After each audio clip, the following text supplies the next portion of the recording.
Esburacadas, estreitas e irregulares. Para quem anda bem sobre as duas pernas, os defeitos das calçadas às vezes passam despercebidos. Mas para quem tem alguma dificuldade de locomoção, as imperfeições viram grandes obstáculos. Há 12 anos, as muletas auxiliam Silvio, que passou a utilizá-las depois de um acidente. Os buracos nas calçadas parecem ainda maiores para quem não tem plena mobilidade. É difícil porque tem muito obstáculo, né? Como vocês podem observar, ó, eles deixam o serviço incompleto. Aí o que acontece é, para quem tem dificuldade, é difícil, porque às vezes você está distraído, você cai num buraco e às vezes machuca, né? Por causa do acidente, ele teve que fazer várias cirurgias e anos depois, as calçadas irregulares o obrigaram a passar por mais uma. Aqui na Rio Branco, ali eu caí num buraco e aconteceu de quebrar os parafusos de uma placa de uma cirurgia que eu estava recente, né? E depois eu tive que refazer essa mesma cirurgia, entendeu? Por causa de um buraco na calçada? Por causa de uma calçada irregular, né? Porque as pessoas que não têm o problema de locomoção, ela não percebe o problema. Só a gente que deambula de muleta, de cadeira, que sabe a dificuldade que é um degrau com uma altura irregular já é um obstáculo para uma pessoa que tem uma locomoção difícil, né? Dificuldade também para quem já tem idade avançada. Enquanto os passos ficam mais curtos, as chances de sofrer um tombo aumentam. Depois que eu comecei a usar bengala, já quase caí, mas não cheguei a cair não, porque eu ando devagar.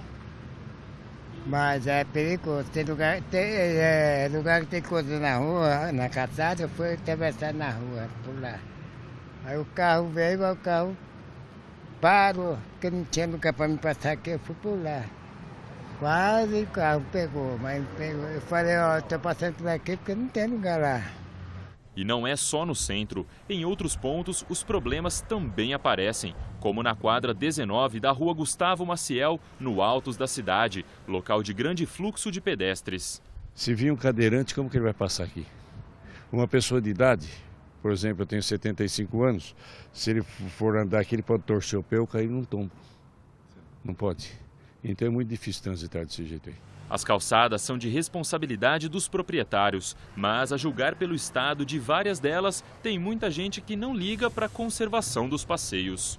Se de tênis já é difícil caminhar por uma calçada como esta aqui, imagine para um cadeirante ou então uma pessoa com mais idade. Só no ano passado a prefeitura fez 1.409 notificações por causa de calçadas danificadas ou obstruídas.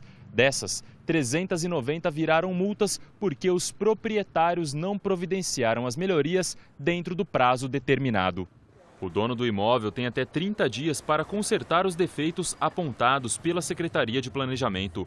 Caso não regularize, a multa é de R$ 625. 1.409 notificações ano passado. Isso é muito, secretário, ou é pouco?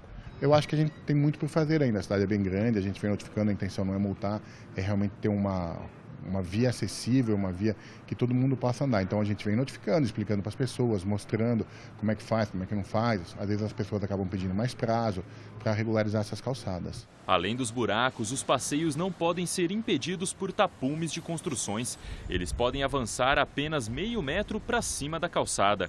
E o material de construção tem que ficar dentro da obra. No caso de jardinagem, a legislação determina que a faixa central tenha pelo menos 1,5 metros. Todas essas situações devem ser autorizadas pela Secretaria de Planejamento.